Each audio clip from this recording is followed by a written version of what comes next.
welcome to Limping on Cloud 9. I am Jonathan Nato, and I am with Hamad Zaidi. Hey, Hamad, how's it going today? Hey, man, I'm well. Happy New Year. Yeah, you too. How did your New Year's go? Man, it was awesome. Shahina and I, my wife and I, took Lena and Zoe to the Great Wolf Lodge. Do you know what that is? Oh yeah, that's the indoor water parks. Yeah, indoor water park in Southern California, where they guarantee the water remains 84 degrees. So Nice. it was it was awesome. But what I wanted to dive in and talk about today is one of my most memorable New Year's Eves. And I believe it was 1996 turning into 1997. Okay. And, so it is not a childhood story. It's an adult story, Yeah, right? there you go. But to begin the story, let me just say that it started in March of 93 when I was introduced to Academy Award nominated director and screenwriter Richard Linklater. Oh man, that's awesome. Yeah. Rick is a great friend, wonderful guy, and just a cinematic auteur. For those who don't know who Rick is, he most recently was nominated for Boyhood, and he started his career many, many years ago with Slacker. And I met him right after he did Dazed and Confused, which is, as you know, a brilliant comedy. Absolutely.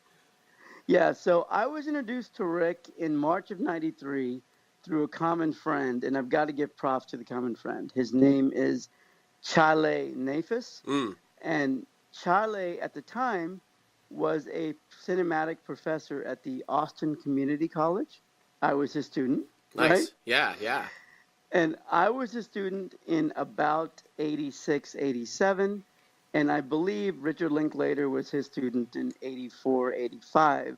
So Chale was the common bond between us, and he's the one that introduced us in March of 93. Awesome.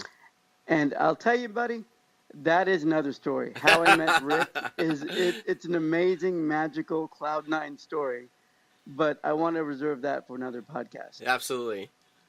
So let's just dive in. Can we do that? Oh yeah, I'm ready. In 1996, Richard released a movie called Suburbia that was starring Nicky Katt. So what wound up happening is Chale calls me in the fall of 96, maybe November-ish. Maybe it was actually December. And he says, "Hey, Hamad, if you're free for New Year's Eve, I have invites to Nicky Katt's New Year's Eve party, right? On Malibu Beach."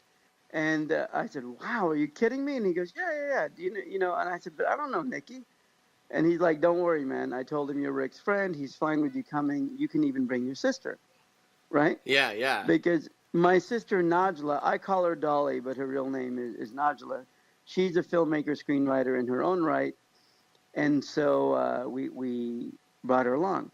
So here's the thing. I had all these visions of this huge party, right? Yeah. I was just like, oh my God, there's going to be 400 people there. I've got to take a big stack of business cards because I'm going to meet everybody. Exactly. Right? Exactly. And, it's going to be on the beach. Everyone's going to be partying. Everyone's going to be partying. They're going to be wasted. And since I don't drink at all, I'll bring my own stash of Dr. Pepper. Right? But in my mind, it was going to be amazing. So I'm like, yeah, Chale, we have to go to this party. Right? Yeah, totally. So we get some champagne for the party to bring as our offering. And we get there, and when we're outside, we don't see that many cars, right? Yeah.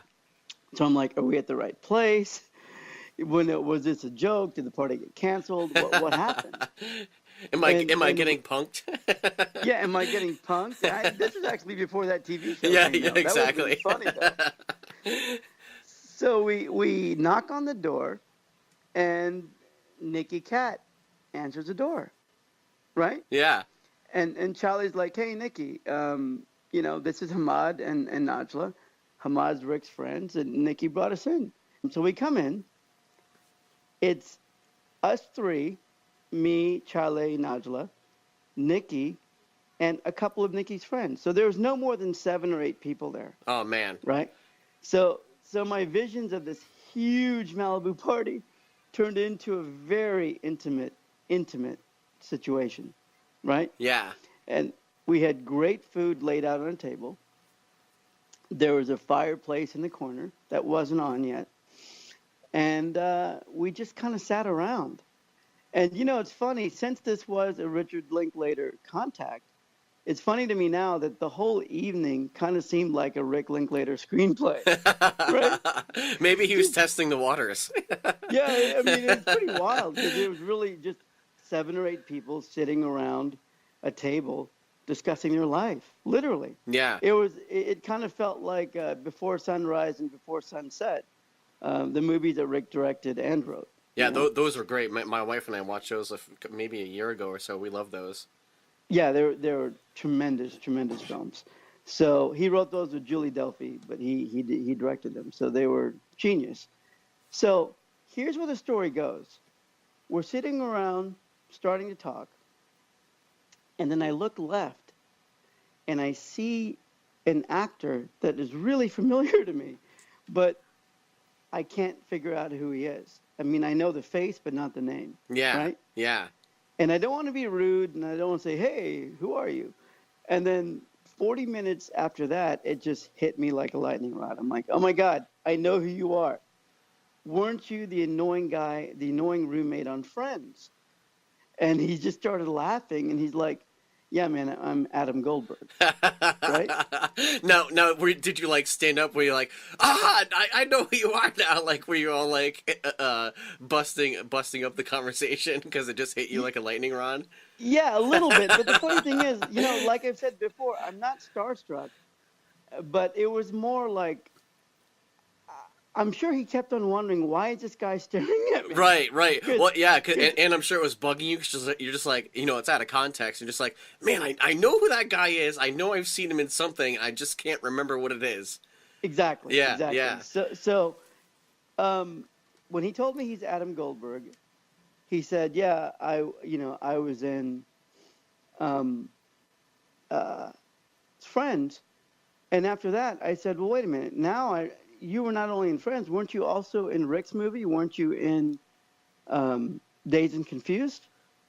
And he's like, yeah, I was. And then Nicky Cat kind of teased me, and he's like, dude, I was in Dazed and Confused too. Right?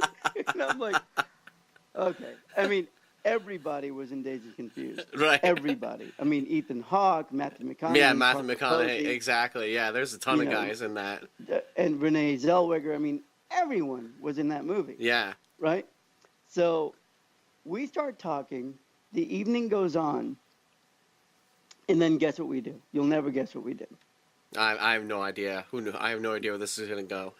Yeah, well, and I had no idea where this is going to go because it was a really strange evening.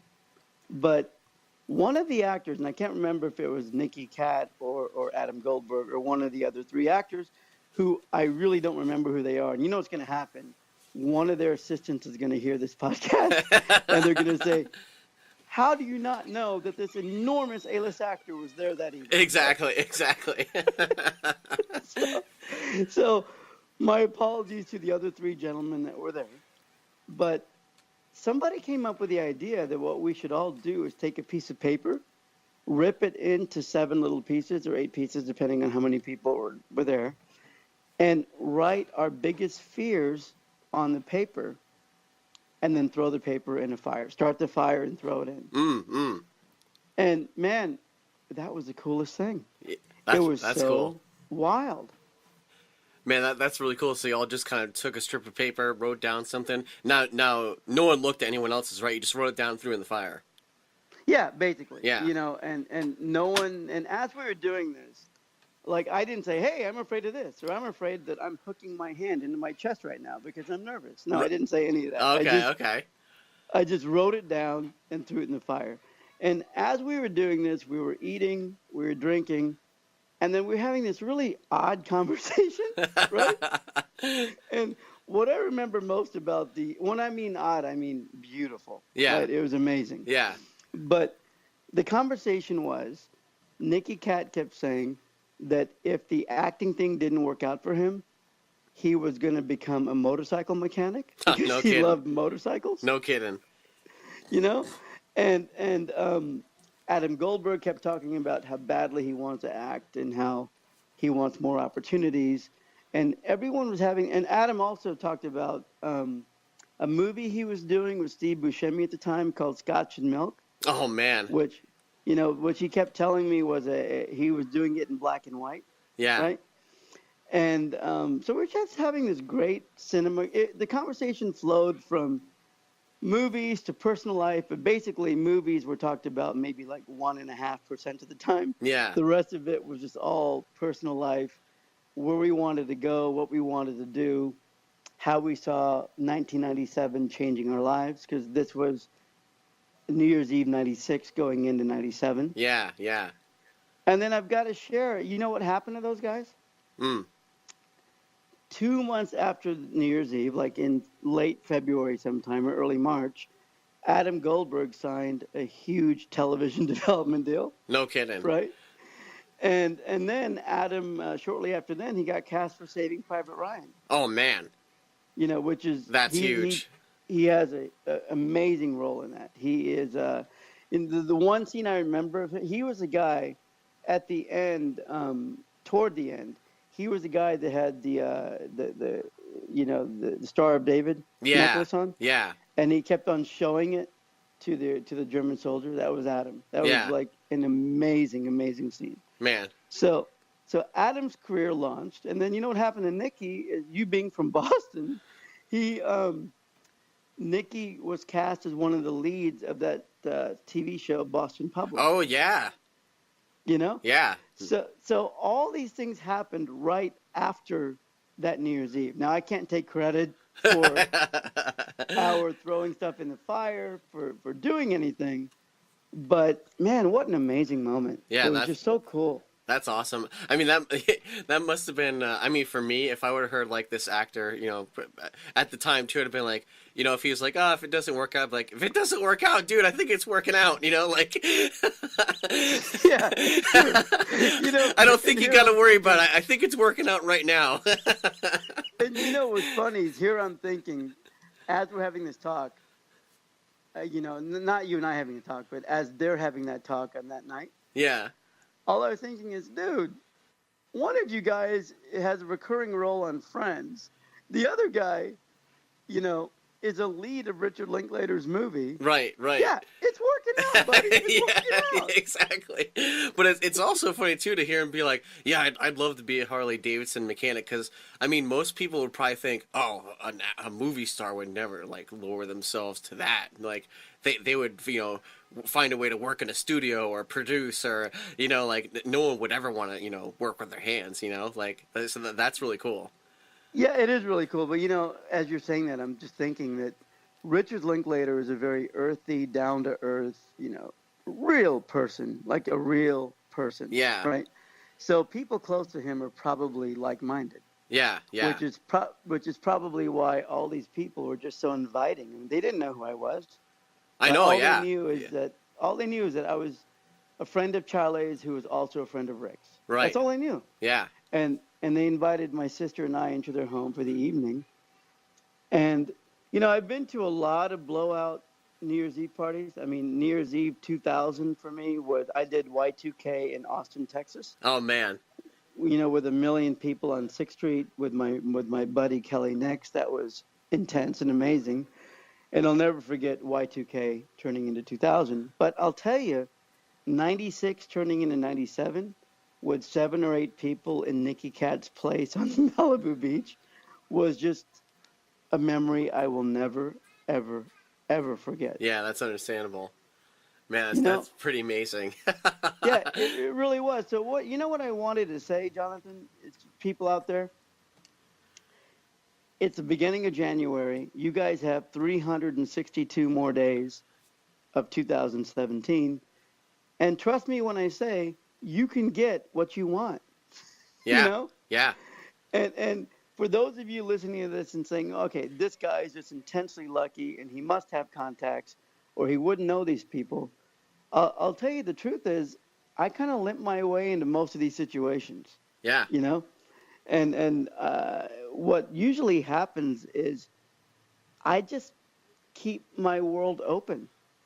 I just keep possibilities open. I like meeting people. I like knowing people. I try not to say no to new things because I want to experience it. Yeah. And, if you live an open life, what happens is exactly what this is, you Yeah. know? Yeah. No, exactly. You just need to take action and keep moving forward. I mean, Yeah, you easily could have been like, wow, Nikki Cat, that's really cool, but like I don't know anyone, and I don't really feel comfortable. Maybe I'm not gonna go. yeah, well, you know what's funny is if I had one negative, I'll tell you this to wrap up. If I had one negative, I would think that, Yeah. right? Like Yeah. if I said, okay, I don't want to go because I have a disability, then I'd say, okay, that's a negative. I talk myself out of it. Yeah. But dude, I have multiple negatives, right? So I'm like, I'm also a minority and I'm short. So once you have a lot of negatives, you're just like, screw it. I'm I'm just who I am. It can't They're get any either gonna worse. It can't get any worse. They're either gonna dig me or they're not gonna dig me. But what I'm gonna do is just enjoy myself and see what happens. Yeah, no, absolutely. Yeah, definitely. That's the thing, you just need to see those opportunities and take them. Absolutely. So for people out there, as we wind up this podcast, please promise me, or better yet, promise yourself, you're actually going to do something. You're going to get out there and you're going to do something. You're going to embrace every single moment, enjoy the moment. And let me wrap up with one quote from Mr. John Lennon, the genius. Mm, He always said, in one of his songs, he said, life is what happens to you while you're busy making other plans. exactly. And to me, there's really no other way to encapsulate how you should live, but to live every single moment. Yeah, no, definitely. All right, That's man. perfect. Yep. So that's what I have for everybody today. All right. So hey, Haman, how can they get a hold of you? Well, if they want to get hold of me, they can email me at hamad@hamadszaidi.com, and that's HAMMAD at HAMMADZAIDI.com. And Jonathan, you can tell everybody where else they can find us. All right, you can find us on iTunes, Google Play, soon to be Stitcher Radio, soon to be have a YouTube channel. So keep your eyes and ears peeled for that. We have a Facebook page that you can check out. We have a Twitter account you can check out. Limping on Cloud 9. You can find us all over the place. And everyone, thank you for listening. Thank you for downloading. Please spread the word. Share Hamad's story. Share the podcast. Leave us a review anywhere you possibly can. It's all greatly appreciated. And we'll talk to you all next episode. See ya. Take care.